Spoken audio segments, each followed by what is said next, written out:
ठीक है, वो हमारे लेजेंड हैं, उनको भी पता है, वो अक्सर मैं उनको भी फॉलो करता हूँ। वो क्या कहते थे कि यार फिटनेस क्या है? वो कहते थे कि यार हम पूरा पूरा दिन बॉलिंग करते थे, पूरा पूरा दिन हम ग्राउंड में रहते थे।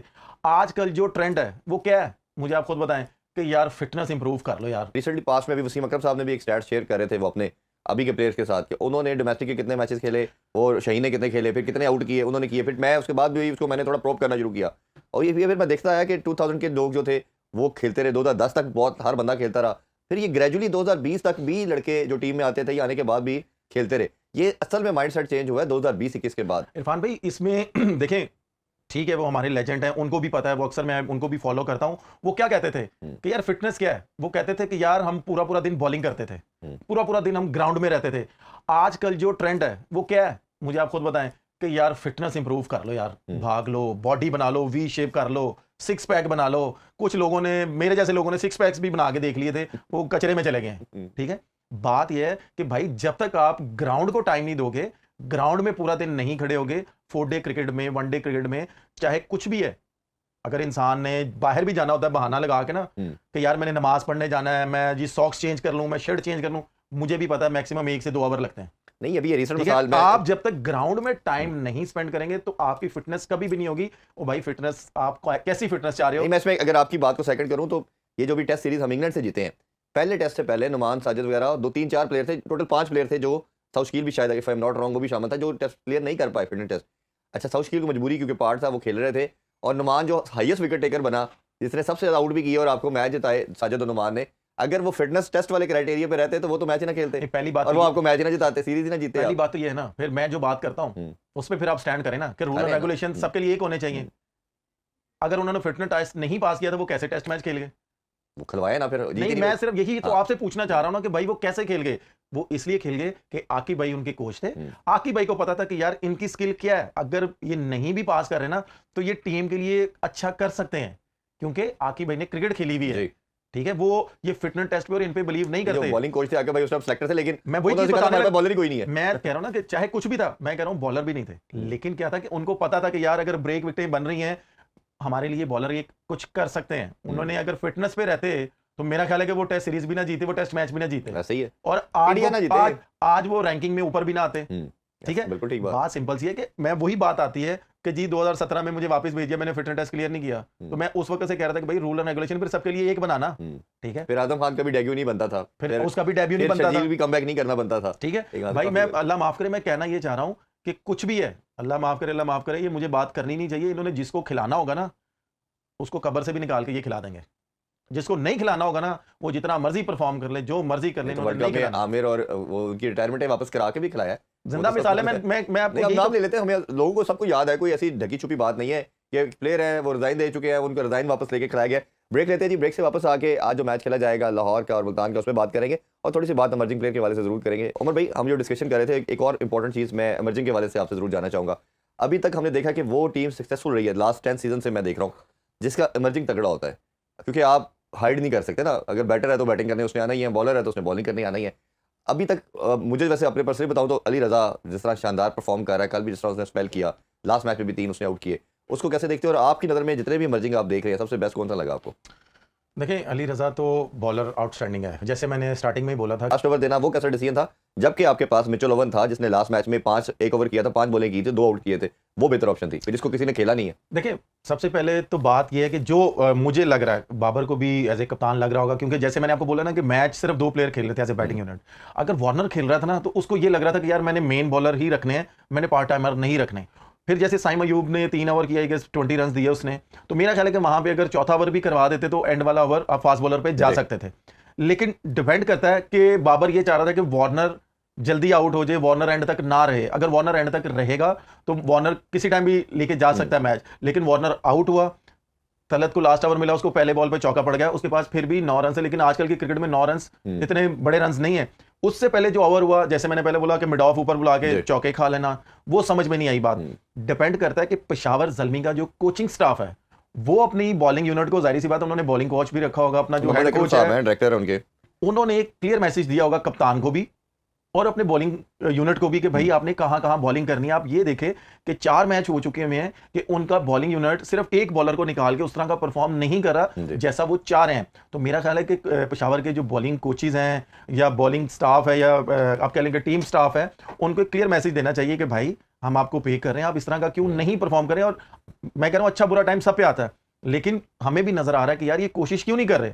तो कोचिंग स्टाफ को ये चाहिए कि उनको एक क्लियर मैसेज दे, भाई कोशिश करो, परफॉर्म होना ना होना बात की बात है। अब मिड ऑफ ऊपर रख के आप आगे बॉल करोगे तो ये तो कोई भी कप्तान नहीं बर्दाश्त करेगा, वो तो फिर रिएक्ट करेगा ही करेगा। जो बाबर ने कल किया उसका जो कि राइट बनता है कि यार इतना क्रूशल मैच है, हमने पिछला मैच जीता हुआ और ये अगर हम लोग जीते हम रिदम पकड़ लेंगे तो फिर वो आप एकदम से मैच दे दो उनके पॉकेट में आया और आपने जाया किया, उनके मेन बैट्समैन आपने आउट कर दिए, ठीक है, और खुशदिल शाह भी फॉर्म में नहीं है, एक मैच में उसने परफॉर्म किया हुआ है, तो आप उसको वो अकेला मैच निकाल के ले जाए तो जाहिर सी बात है कप्तान को तो गुस्सा चढ़ेगा कि दूसरी तरफ से बॉलर खेल रहा है, ऑलराउंडर भी आपने आउट कर लिए हैं, तो आपने मैच आराम से उनको दे दिया। ये तो कोचिंग स्टाफ को थोड़ा सा पूछना चाहिए ना बॉलर से। इनकी बाद में अब डिस्कशन होगी। अच्छा, मैं कुछ जो मेन की प्लेयर है उनके हवाले से भी आपसे ओपिनियन जानना चाहूंगा। सबसे पहले बाबर के हवाले से बात करते हैं। पहले प्रीवियस 3 मैचेस में 3 रन थे उनके, बहुत प्रेशर था कप्तानी का भी और एज ए प्लेयर भी। कल भी पहली बॉल पे एलबीडब्ल्यू हो गया, अंपायर ने आउट भी दे दिया और वो विस्कर कहना चाहिए बिल्कुल कोई हाफ इंच के बॉल स्टंप से, उन्होंने रिव्यू भी बड़ा सोच के टेंटेटिव लिया कि ही वाज नॉट कॉन्फिडेंट कि मैं बच गया हूँ।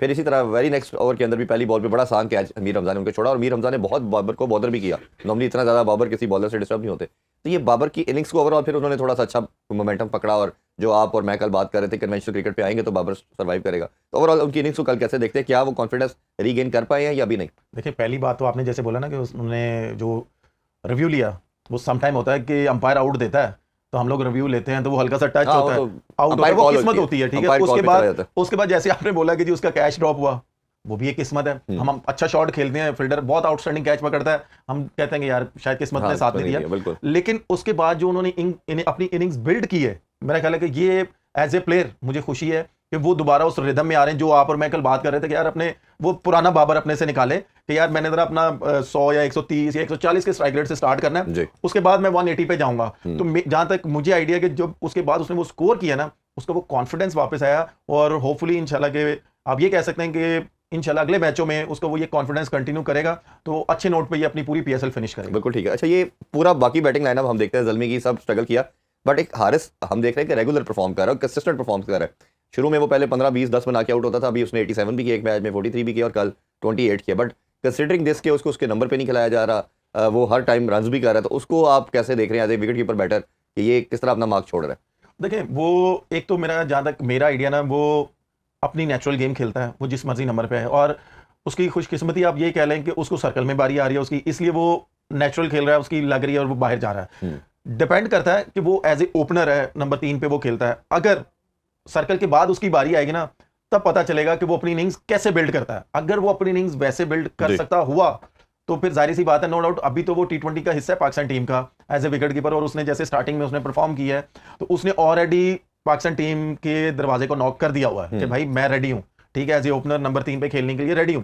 लेकिन अगर पाकिस्तान टीम अगर उसको नंबर 4 पे खिलाती है या मिडिल ऑर्डर खिलाती है, ये उसके लिए थोड़ा सा क्रूशल होगा कि भाई सर्कल के बाद वो अपनी इनिंग्स कैसे बिल्ड करता है। कि अगर सर्कल के बाद आप ये कह लें कि उसकी टीम मुश्किल में है, 40 पे 4 लगे हुए हैं या 60 पे 4 लगे हुए हैं, क्या वो अपनी नेचुरल गेम खेलेगा या अपनी इनिंग्स बिल्ड करके टीम को भी निकाल के लेके जाएगा या अपना स्कोर भी साथ करेगा? तब पता चलेगा कि भाई पाकिस्तान टीम इसको कहां पे स्टैंड करती है और इसको कहां पे लेती है कि हमने इसको एज ए ओपनर खिलाना है कि हमने इसको एज ए मिडिल ऑर्डर खिलाना है। बिल्कुल ठीक। दोनों सूरतों में इसका पता, एज ए ओपनर तो इसका पता चल गया है, लेकिन अब पता चलेगा इसका, जैसे पेशावर ज़ल्मी इसको खिला रहा है नंबर 4 पे, अगर सर्कल के बाद बारी आई तब पता चलेगा। और ये हमने पहले भी बात मुसलसल कर रहे हैं और डेली अपनी ट्रांसमिशन का पार्ट कर रहे हैं कि कहीं ना कहीं फ्रेंचाइज ओनर और बोर्ड का थोड़ा कंसेंसस जरूर होना चाहिए था, और इन कैप्टन का खास तौर पे, क्योंकि इन कैप्टन को सबका पता है कि अगर कोई लड़का पाकिस्तान में ओपनर खेल रहा है तो उसको ओपनर ही अपॉर्चुनिटी दे ताकि वो इवॉल्व भी हो और वो जाके फिर ट्रांसलेट करे इंटरनेशनल में भी अपनी इनिंग्स को। बट अनफॉर्चुनेटली हर एक ओपरी पड़ी है और अपने मेरा ख्याल है कि मेंटोर भी ऑलमोस्ट कुछ ग्राउंड में कुछ कमेंट्री कर रहे हैं, कुछ टीमों में है, अगर वो भी माशाल्लाह बहुत सीनियर है वो, इसलिए वो मेंटोर माशाल्लाह बने हुए हैं, वो अपनी अपनी फ्रेंचाइज में, अगर वो भी अपने कप्तान को या कोच को कहें कि जी आप इसको ओपनर ही खिलाएं, तो मेरा ख्याल है कि वो उनकी बात सुनेंगे। नहीं, मेरा ख्याल है नहीं सुनेंगे। अगर सुनना होता जब 4-5 मैचेस हम देख चुके हैं, कोई अपना नंबर छोड़ने को तैयार नहीं है। मेंटोर किस लिए है मुझे तो ये समझ में नहीं आ रहा। मैं जैसे हम लोग कल बात कर रहे थे कि मोहसिन नकवी साहब को इनसे पूछना चाहिए कि भाई मैं पाकिस्तान की क्रिकेट को इंप्रूव करना चाह रहा हूं, मेरे पे इतना क्रिटिसाइज हो रहा है कि जी मोहसिन नकवी साहब इतनी सैलरियां दे रहे हैं, ये कुछ कर रहे हैं, तो रिजल्ट उस तरह का नहीं आ रहा। बड़े आसानी से वो इसका जवाब ये देते हैं, बच के निकल जाते हैं कि जी वो फ्रेंचाइज वाले नहीं मानते। नहीं देखिए, फ्रेंचाइज का मतलब ये नहीं है, ठीक है। मैं जैसे मैंने कल भी बोला था कि मोहसिन नकवी साहब सिर्फ मेंटोर्स को पकड़े, चीफ सेलेक्टरों को पकड़े, ठीक है, कोचिंग स्टाफ को पकड़ें कि आए जी मैं जब से यहाँ पे आया हुआ हूँ, मैं आपकी इतनी इतनी सैलरी आपको पे कर रहा हूँ। कौन सा लड़का आपने निकाला? अगर आपने निकाला, अगर आपने ग्रीन कैप दी और बकायदा ट्रेनिंग करते हैं, बिल्कुल चक्कर लगाते थे पूरे नहीं जबरदस्त, और भाई और अपना पूरा स्पेल करके जाते वो लगा कि वो पुराने वाला हसन अली जो है ना वो सर देखे ना, अगर स्मार्ट सर मेरी बात सुने, बाबर आजम लैग कर रहा है तो बाबर आजम इस तरह की हार्ड ट्रेनिंग क्यों नहीं करता? अपनी वीडियोस इंस्टाग्राम पे डालने के लिए क्यों आ जाते हैं एलसीसी ग्राउंड में, कादर एकेडमी में, एनसीए में करें, कोचेस के साथ काम करें। यूसुफ भाई ने इतने लड़कों को वी में खेलना सिखाया, बाबर को क्यों नहीं सिखा रहे वी में खेलना?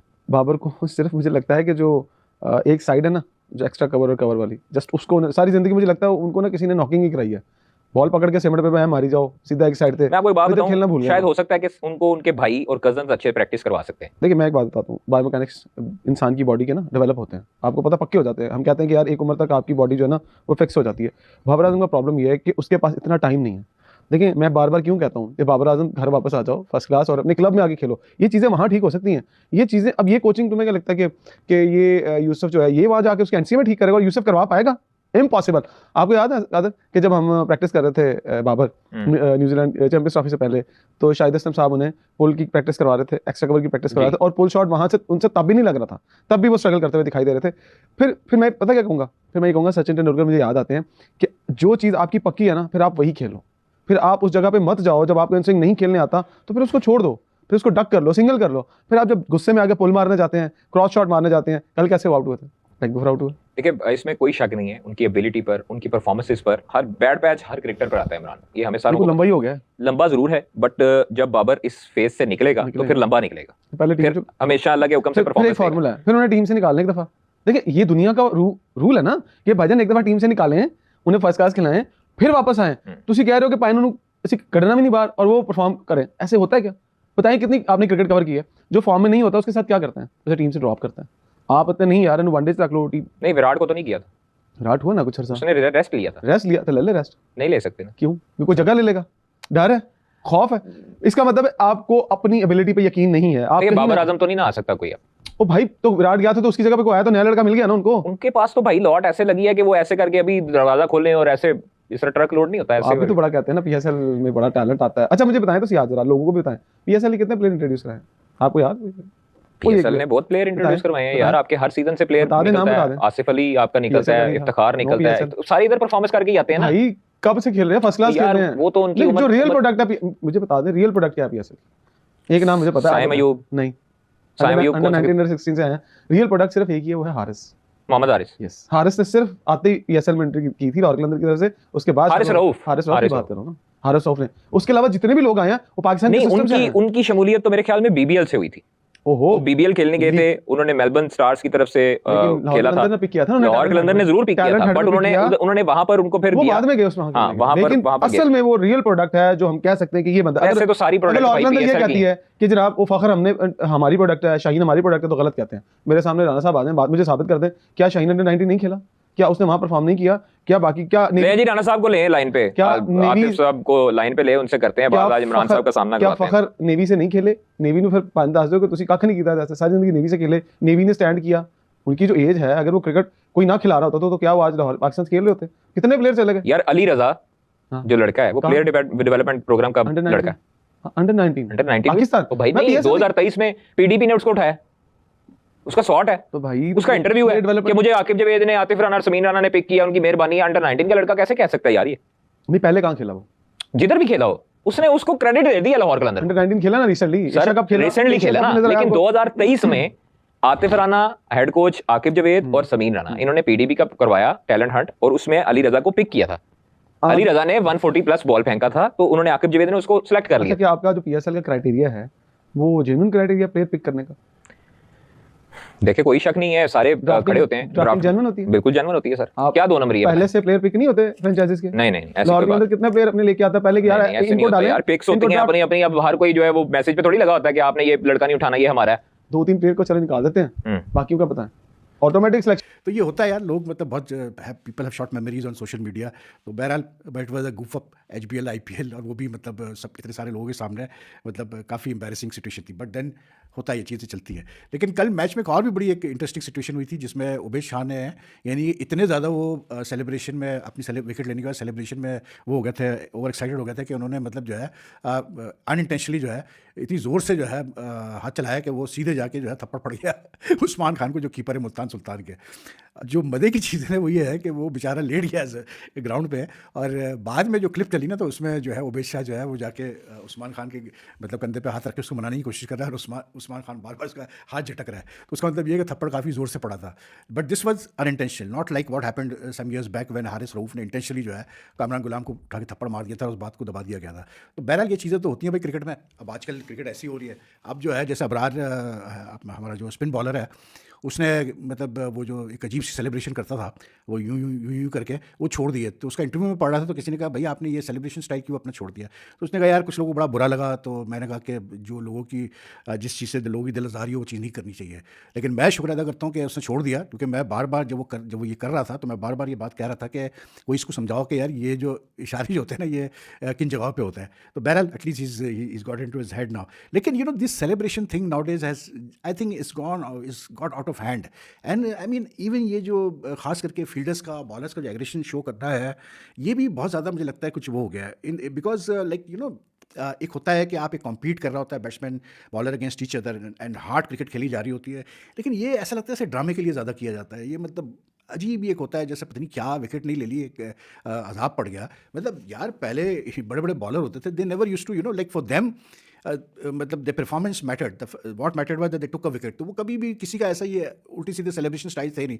जैसे वो एक है वो तबरेज़ शम्सी, वो जूता उठा के फ़ोन करना शुरू कर देता है। एक वो मतलब फास्ट बॉलर था वेस्ट इंडीज़ का, वो टिक करना शुरू कर देता था। एक था वो यूँ करके इशारा करता था, वो हसन अली जो है जेटर चलाता है। अब वो इमाद वसीम ने एक नया अजीब मतलब इमेच्योर किस्म का वो एक स्टाइल निकाला है। मतलब ऐसा लगता है जैसे आजकल के प्लेयर जो है they don't want to be remembered by their performances, but through their the celebration that they do, इसके थ्रू वो अपना मतलब नाम बनाना चाहते हैं। अफसोस होता है यार देख के, मतलब सेलिब्रेशन आप करो, लेकिन I mean the stupid styles, immature childish किस्म की चीज़ें देख के आदमी को फिर वो होता है कि यार ये क्या, मतलब क्रिकेट खेल रहे हो प्रोफेशनल लेवल की है, कोई कॉमेडी चल रही है। लेकिन IPL में डेफिनेटली यार ऋषभ पंत के लिए तो कॉमेडी नहीं चल रही भाई, साफ सीधी बात है।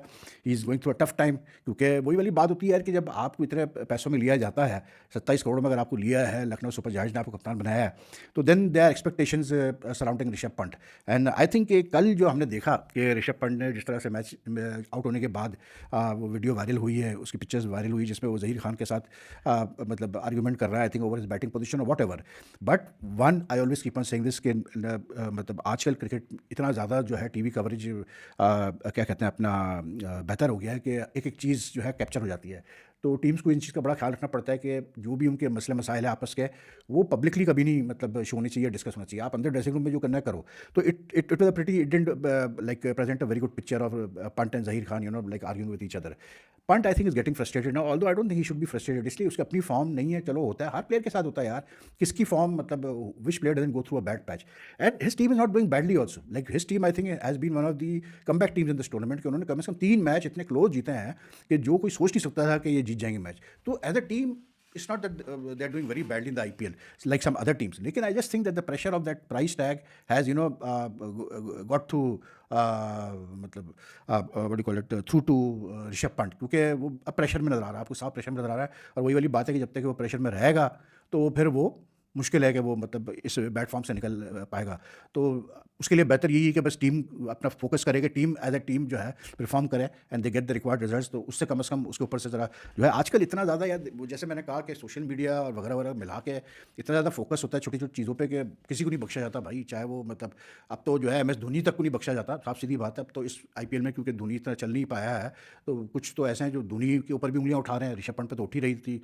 हेलो दोस्तों, स्वागत है आप सभी का हमारे चैनल पर एक बार फिर से। दोस्तों हम बात करने जा रहे हैं शाहिन अफरीदी के बारे में। तो जी हाँ दोस्तों, शाहिन अफरीदी वही शाहिन अफरीदी जो शाहिद अफरीदी के दामाद हैं। दोस्तों अगर हम बात करें शाहिन अफरीदी के बारे में, शाहिन अफरीदी का भी जो है पिछले लास्ट कुछ टाइम से करियर काफ़ी ज़्यादा उतार और चढ़ाव पर रहा है, क्योंकि दोस्तों शाहिन अफरीदी एक टाइम पर बहुत अच्छे बॉलर माने जाते थे, जिसमें अगर हम बात करें दोस्तों 2021 2022 के करीब में बहुत अच्छा रिकॉर्ड भी था। उन्होंने काफ़ी ज़्यादा विकेट भी जीते गए थे, लेकिन काफ़ी 2-3 साल के अगर उनके कैरियर को देखें तो उनका कुछ रिकॉर्ड इतना आसान खास कुछ रहा नहीं है। और उसके बाद में दोस्तों अगर हम बात करें उमर अकमल, उन्होंने कहा है कि शाहिन अफरीदी और वसीम अकरम का कोई मुकाबला नहीं है। अगर देखा जाए तो शाहिन अफरीदी अभी अपने कैरियर की शुरुआत कर रहे हैं, और वहीं अगर हम बात करें वसीम अकरम एक लीजेंड रह चुके हैं। दोस्तों इसमें कोई बात दोहराई नहीं है, क्योंकि वसीम अकरम उस लेवल के बॉलर रहे हैं जहाँ पर उन्होंने पाकिस्तान को काफ़ी ज़्यादा मैचेस भी जिताए और काफ़ी ज़्यादा पाकिस्तान को फ़ायदा भी पहुँचाया अपनी बॉलिंग से। और जिस तरह से अगर हम देखें दोस्तों, वसीम अकरम और शाहिन अफरीदी की कोई तुलना करना कोई खास बात तो नहीं मानी जाएगी, क्योंकि दोस्तों जिस तरह से वसीम अकरम के जो रिकॉर्ड्स बोलते हैं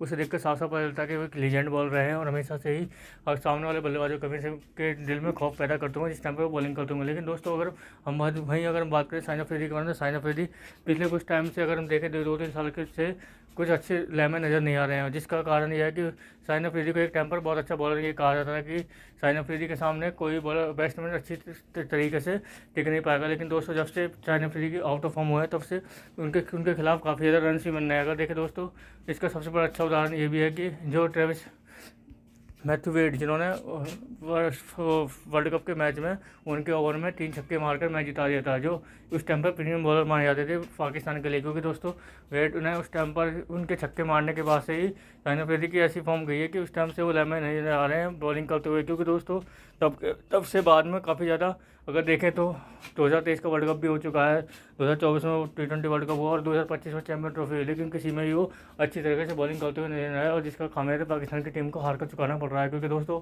पाकिस्तान की तरफ से वो मैन बॉलर माने जाते हैं पाकिस्तान की टीम के लिए। तो दोस्तों आगे देखते हैं वीडियो के अंदर क्या होता है। की जगह पर कोई और खेल जाता है, विकेट कीपर बैट्समैन है तो वो और जैसे रोहेल नजीर हैं उनकी जगह पर कोई और खेल गया, हारिस पर काम हो रहा था, हारिस की जगह पर आके उस्मान खेल गए। तो ये किस किस्म की सिलेक्शन पॉलिसी है, और आपके ख्याल में ये इसका क्या इसकी वजह से क्या खराबी होती है?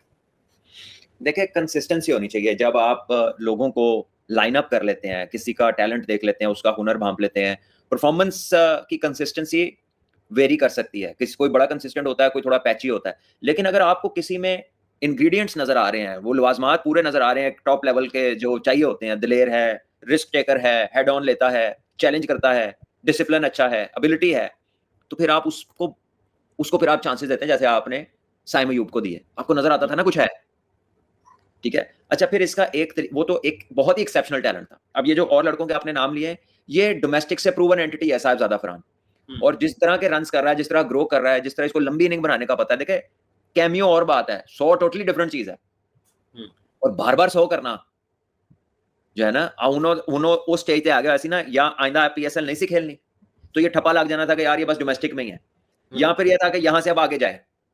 तो अब जब आप ऐसी स्टेज पे आते हैं ना, ये हम सब अगर अपना अपना जिंदगी को देखें, कोई ना कोई मौके पे ऐसी स्टेज हमें आई होगी कि अब ये आ रहा है या पार है, आ रहे कि अपने अपने कामों में जब आप ये सोच लेते हैं ना कि बस आज ऐसे है या फिर ऐसे है, तो आप जरा फिर खुल के आते हैं तो चीजें आपकी तरफ जाना शुरू हो जाती। ये कुदरती अल्लाह का कोई तरीका है बंदे को उससे कोई काम, बड़ा काम लेने का। तो it can be a possible direction for him. अब जहां तक बाकी प्लेयर्स की बात है, देखिए फखर मिडल में भी बहुत शानदार खेलते रहे, ठीक है, फखर ने परफॉर्मेंसेज उन नंबर्स पे भी दिया, तो उसके लिए there is no big deal कि अगर वो बीच में खेलता है, ठीक है। अगर वो बीच में खेलता है तो वो लेफ्ट हैंडर बीच में खेलते हैं, तो कह लीजिए कि वो स्पिन ऑप्शंस को फर्क पड़ते हैं, क्योंकि ज्यादातर टीमें लेग स्पिनर्स को, खब्बे स्पिनर्स को ऑपरेट करना उनके साथ वाइड बॉल क्रिकेट में पसंद करती हैं rather than conventional off spinner, ठीक है। या तो फिर मोइन अली टाइप हो ना, बैट्समैन भी हो पूरा और बॉलर भी तगड़ा और फील्डर भी अच्छा हो, तो फिर तो चल जाता है। लेकिन खाली ऑफ स्पिनर और थोड़ा से बैट्समैन से गुरेज करती हैं टीमें, ठीक है। तो फखर बीच में आ सकता है, वहां पर भी वो डैमेज कॉज कर सकता है दूसरी टीम को, तो ऐसे में साहिबजादा ओपन कर सकते हैं साइम के साथ, ठीक है। हारिस वन डाउन भी खेल सकते हैं, क्योंकि हारिस है एक एक्सप्लोसिव प्लेयर, उसको भी फर्क नहीं पड़ता दायरा है या दायरा नहीं है। कल भी उसने दायरे के बाहर बारी ली है, लेकिन हारिस थोड़ा सा सिचुएशन को अगर इवेल्युएट करना शुरू कर दे, तो अगर एक प्लेयर खुद से अपनी इस्लाह कर रहा है, इससे अच्छी कोई कोचिंग नहीं हो सकती। जब आप अपने साथ खुद गुफ्तगू करने लग जाते हैं और अपने आप से जरा मशवरा कर लेते हैं, अपने आप को रिफ्लेक्ट कर लेते हैं, तो वो बड़ा अच्छा माइंडसेट होता है। So I think he can play one down. Sahibzada open कर सकते हैं साइम अयूब के साथ, उसके आप फखर भी आ जाए 4 पे, अगर 6 पे आपके पास अब्दुल समद हो, 5 में आपके पास हो आगा सलमान, तो ये आपके टॉप 6 देखे कैसे बने। आगा सलमान आपको स्टेबिलिटी प्रोवाइड कर सकता है, साइम और साहिबजादा ऊपर से एक्सप्लोसिव खेल सकते हैं, वन डाउन पे हारिस खेल सकता है, अगर लेट से बड़ा टोटल चेस कर रहे हैं, अर्ली विकेट गिर गया तो फिर तीसरे पे हारिस को जाने दे एक्सप्लोसिव खेलने के लिए, ठीक है। आगा आपका मैच चला सकते हैं, कप्तान है T20 के, फखर जमान उनके पास हो, अब्दुल समाद उनके पास हो, उसके साथ फिर आपका एक ऑलराउंडर लगा हो, कोई भी अच्छा ऑलराउंडर, फास्ट बॉलिंग या स्पिन बॉलिंग, जो भी आपके पास ऑप्शंस हैं, ठीक है। विकेट कीपर इनके अंदर ही है हारिस, तो आप एक एक्स्ट्रा बॉलर भी डाल सकते हैं, आप 2 ऑलराउंडर भी डाल सकते हैं, या लेट से टीम बन सकती है, टीम बना सकते बन गई है, और उन किस तरह बननी है, तुम्हारे सामने बड़ा बनते गई है। अच्छा, हो सकता है इसमें और भी प्लेयर्स हों। देखिए, मैं बात कर रहा हूँ डिस्टेंट, जो सॉरी डिस्टेंट कह रहा हूँ, आने वाले वक्त में जिस तरफ चीजें जिस तरफ को जा रही हैं, इसमें ये नहीं कहना चाह रहा कि रिजवान नहीं खेलेगा कभी, या वो बाबर नहीं खेलेगा, या उनकी खत्म हो गई। देखिए, जब वो परफॉर्म करेंगे या इनमें से कोई परफॉर्म नहीं करेगा ना, their name will always be there. उन्होंने किया हुआ, करके दिखाया हुआ है। पैचेस जब आते हैं हमारे यहाँ यही होता है, ਉਹ ਉਸੇ ਬੰਦੇ ਨੂੰ ਲਾੜਾ ਬਣਾ ਦਿੰਦੇ ਨੇ, ਉਸੇ ਬੰਦੇ ਨੂੰ ਚੁੱਕ ਕੇ ਉੱਤੋਂ ਥੱਲੇ ਸੁੱਟ ਦਿੰਦੇ ਨੇ। ये हमारे यहाँ प्लेयर को अब ना इतना मेंटली स्ट्रांग हो जाना चाहिए, और इतनी तवज्जो नहीं देनी चाहिए कौन क्या कह रहा है, ठीक है। ये सबसे ज्यादा हम ही यहाँ पर ना ज़हन पे सवार करते हैं कि कोई क्या कह रहा है, और खाली हम ही नहीं करते, वो लोग भी कर लेते हैं जिनको लिफ्ट ही नहीं करानी चाहिए, जिनको टोटली प्रोफेशनल होना चाहिए ना, वो भी हर बंदे के व्यूज सुन लेते हैं और फिर उससे असर भी लेते हैं। बट साहब 2 चीजें जरा जल्दी जल्दी आप बता दें। एक, क्या बाबर ओपन चेस्टेड हो गए हैं जिसकी वजह से वो आउट हो रहे हैं, और दूसरा अली रजा 145 पे टच किए, ये कितना अच्छा, ये जो अभी के चंद मैचेस उन्होंने खेले हैं थोड़ा PSL में।